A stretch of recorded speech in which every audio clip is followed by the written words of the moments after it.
The top 17 reasons to buy gold. Number 17.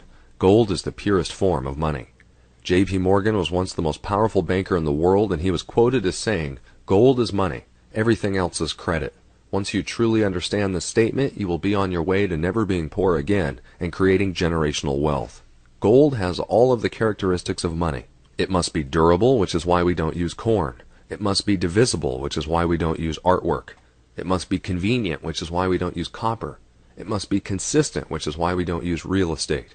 It must possess value in itself, which is why we don't use paper. It must be limited in the quantity that is available, which is why we don't use iron. It should have a long history of acceptance, which is why we don't use Bitcoin. Gold is the purest form of money, even more so than silver, simply because it does not have many industrial uses. Number 16. Everything else is credit. Think about it. Literally every asset we are taught to invest in is simply a paper asset with counterparty risk. Stocks, bonds, munis, ETFs, derivatives, and insurance policies are just someone else's promises to pay. Even real estate and businesses are really only worth what the buyer can finance for it. For example, what would be the cash value of your house versus a market with 30-year rates at 4%? Number 15. All of the world's currencies have a fatal flaw. The dollar and all other currencies in the world are debt-based currencies that only come into existence when debt is created. When you sign a car loan for $20,000, the bank is not lending you $20,000. They are creating it out of thin air, and it is backed by the contract you sign. The real scary thing is that if all of the money in the world comes into existence like this, where then do we get the money to pay the interest? Number 14. Generational debt-based Ponzi scheme. The only way this system functions is that more debt must be created every year in excess of the debt and interest created the year before. Every generation ends up paying for the debts the previous generation incurred. This has a fatal flaw, as there always comes a point where the accumulated debts become so large that it becomes impossible to even pay the interest on the debt. Number 13. Inflation or deflation, it doesn't matter. Once any nation reaches the point where the accumulated debts become so large that they can no longer pay even the interest on the debt, then they have one of two fates. Nations like Ireland, Greece, and Spain that do not print their own currency suffer massive deflation as their real wealth is drained from them until they eventually default on the debt. Other nations like the United States and Japan that do print their own currencies eventually suffer hyperinflation, where they continue to pay old debts with new money, destroying the value of the currency itself by creating more and more of it. True hyperinflations are not as much as a monetary event as it is a psychological event, where the population realizes that they are getting screwed by the bankers and politicians that create all of this money to line their pockets, and it is causing the dollar to lose value. The population eventually starts buying anything with real value and literally throws the paper money away. In the end of either case of inflation or deflation, the currency and the entire economy built off of it is destroyed. Number 12. Gold cannot be printed. The finding, mining, and refining of gold is an incredibly difficult process. The bankers can create trillions of dollars out of thin air to pay off their buddies, but they cannot do that with gold. Why would you work for and store your wealth in a rigged casino that can change the rules and values at any minute? Number 11. Gold can be hidden. Unlike all of your paper assets, gold can be hidden for centuries if necessary.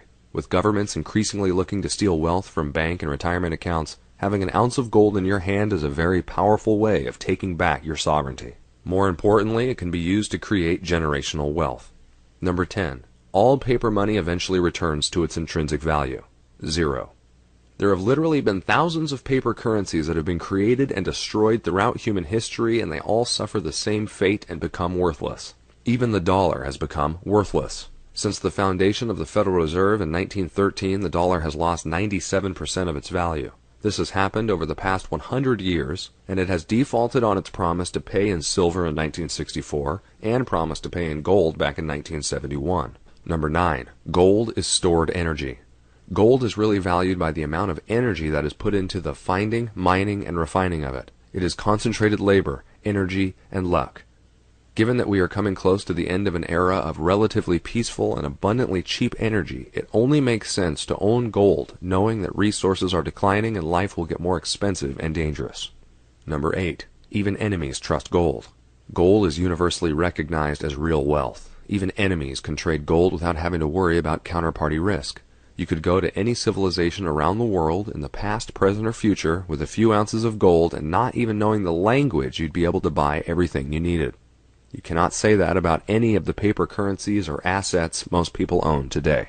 Number 7. The rest of the world wants gold. The world hates the American empire that has spread nothing but debt and death for the last few decades. They know that in order for our dollar to continue, the U.S. needs to protect the petrodollar trade, which backs the dollar as the world's reserve currency. The more that nations stop using the dollar to settle trade, the less demand the dollar has globally. This means that all of those dollars we export consuming the world's production will eventually come home and chase after fewer and fewer goods that we still have. Number 6. Gold is rare.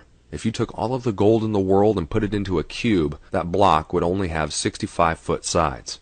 Usually we are trying to find ways to visualize the trillions of dollars spent every year, but a 65-foot cube is pretty easy for a person to grasp. There's an estimated 155,000 tons of gold that has ever been mined throughout history. If it was equally divided amongst all of humanity, it would only work out to 0.7 ounces of gold for each man, woman, and child on Earth. We know that it is not equally divided and that the majority of humanity will never touch gold. You need to have real wealth such as gold and silver to make the transition to the next monetary order. All of the debts will be wiped clean, and gold and silver will act as the basis for a new economic order as it is universally accepted as money. What are you doing to prepare yourself and your family for that day? Number 4. The U.S. is a paper tiger. So much of the power we have is just remnants of a time when the U.S. was the #1 energy and manufacturing power in the world. Those days are long gone. As we lose control over the Middle East, like the failed attempt to start a war with Syria and Iran, and even the fact that the U.S. has no diplomatic ties with Saudi Arabia right now, means we are on the verge of losing the petrodollar. We don't even produce anything more than donuts, because all of our corporations have sent their manufacturing capacity to Asia. Now we are consuming the last little bit of credit we have with the rest of the world as we amuse ourselves to death. Number 3. Hard days are coming. It will not be long until those that create the energy and manufactured goods demand real wealth in return for their real assets. When that day comes, if you do not have real wealth, you simply will have nothing to offer other than your labor. The scary thing is that most Americans do not have any real friends because of Facebook, and no real skills because 70% of the economy is based on consumerism.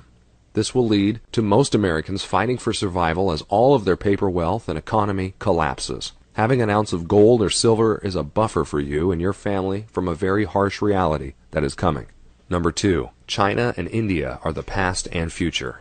Prior to the European colonization of the world, China and India combined for half of the world's economic output. Only after the British colonized India and fought a 20-year opium war with China did that trend change and poverty hit those nations.